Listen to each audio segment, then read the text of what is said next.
Oi, queridos alunos do sétimo ano, cá está o tio Renê mais uma vez. Nessa aula de número 25, a gente vai falar do domínio do cerrado, né? A gente vai abordando aula após aula vários domínios do Brasil, né? E hoje chegou a vez de falar do domínio do cerrado, né? O segundo maior, inclusive, perdendo só para o domínio amazônico. Mas enfim, vamos falar melhor sobre isso a partir do próximo slide. Então, pessoal, o cerrado, né? O cerrado, como eu falei há pouco para vocês, é o segundo maior domínio morfoclimático brasileiro, ocupando cerca de 20% do território brasileiro, né? O domínio amazônico é, sem sombra de dúvidas, o maior, né? Ocupando cerca de metade de todo o território brasileiro, né?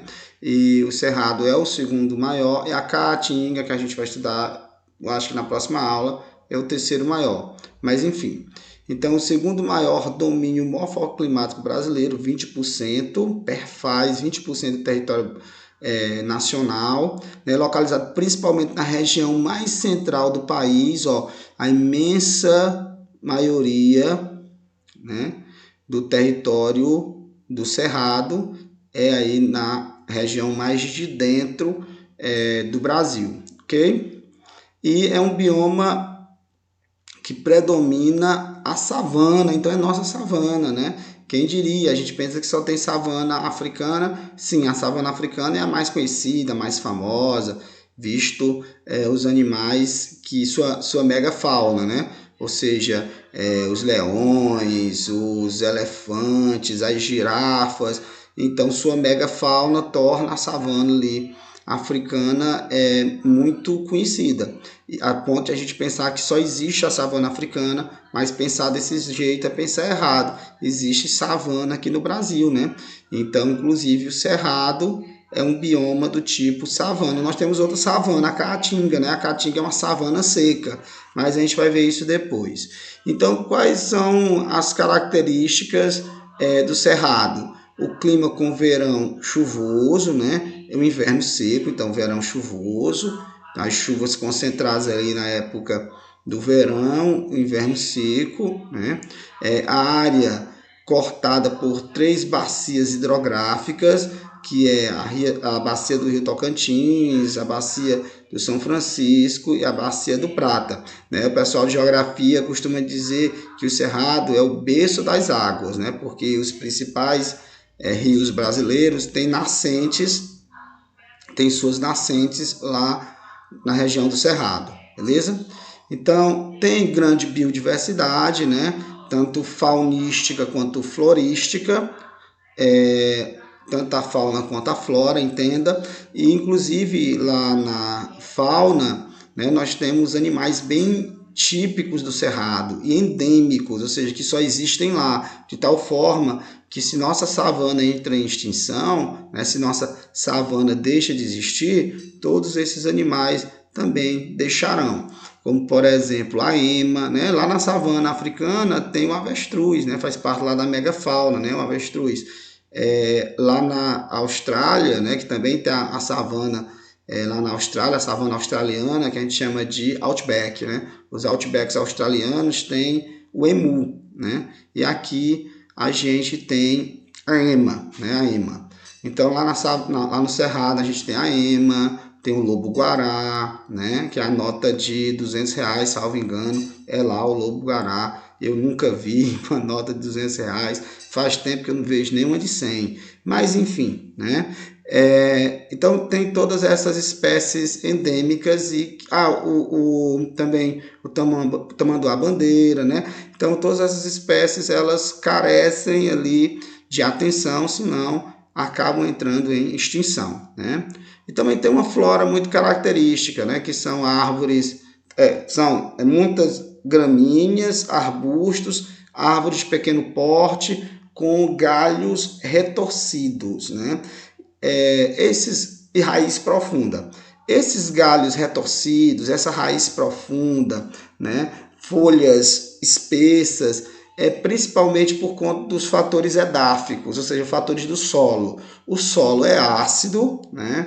e rica em alumínio. É justamente por conta desse solo ácido, dessa abundância de alumínio no solo, que faz com que a planta tenha essas deformações no seu tronco e nos seus galhos. E outra coisa, essas plantas são adaptadas ao fogo, né? Porque no cerrado tem fogo. O fogo é comum no cerrado, mesmo sem a participação do homem, né? É típico do cerrado períodos de queimadas naturais, ok? Mas somado a essas queimadas naturais, também tem as queimadas criminosas, né? Feitas por nós, seres humanos. E grande variabilidade de fisionomias vegetais, né? Essas fisionomias vegetais eu vou mostrar no próximo slide. Vamos para lá. Então, as fisionomias aí do cerrado.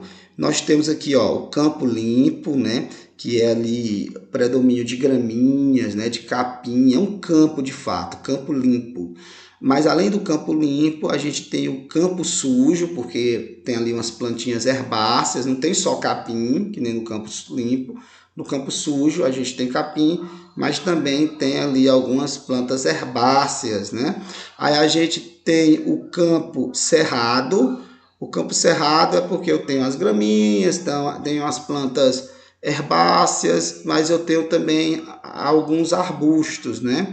E eu tenho o cerrado, propriamente dito, né? O cerrado estrito sensu. E esse cerrado, ele vai ter, vai ter menos gramíneas, né? Vai ter alguns arbustos e árvores de pequeno porte, de troncos retorcidos, como eu falei para vocês. Então, cerrado estrito sensu, né? Então, árvores pequenas, arbustos, e essas árvores pequenas, esses arbustos com galhos retorcidos, ok? E aqui a gente tem o cerradão, ok? O cerradão que aí já é um aspecto mais de floresta, tranquilo? Professor, e os impactos ambientais do homem, né? As ações antrópicas, vamos ver. Nós temos os rios contaminados com mercúrio, principalmente por conta da extração de ouro, né? O ouro de aluvião, o ouro que você tira ali nas margens do rio ou no fundo do rio. Depois você pega esse ouro, você usa mercúrio para extrair o ouro das impurezas. Esse mercúrio polui a água do rio, e o mercúrio ele é um metal pesado, viu? Então ele se acumula na cadeia alimentar e causa problemas neurológicos nos animais e em nós, seres humanos, porque um momento a gente vai comer os peixes e esse mercúrio vai chegar até a gente, ok?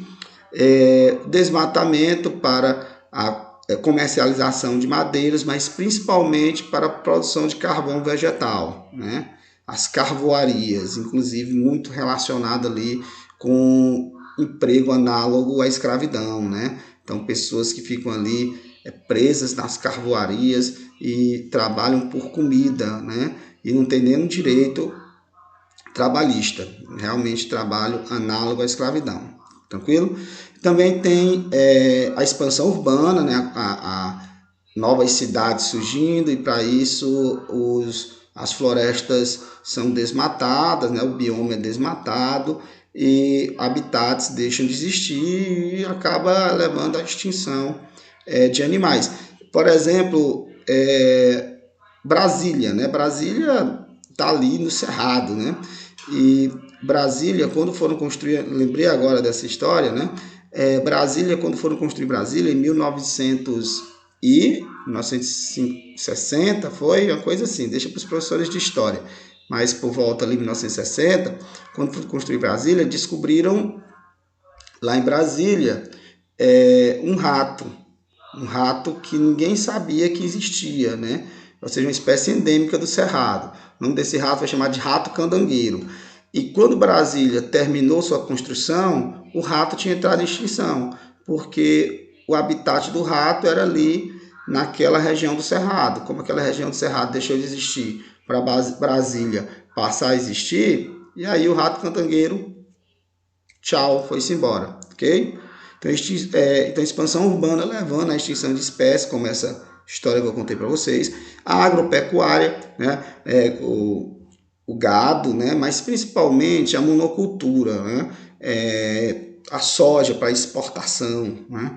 e as queimadas antrópicas. Tem as queimadas naturais, mas também essas queimadas naturais são intensificadas com as queimadas criminosas feitas pelo homem. Então é isso, pessoal, que a gente tem que falar sobre o Cerrado. No próxima aula, se eu não me engano, a gente vai falar de Caatinga, né? Então, até o nosso próximo encontro. Tchau!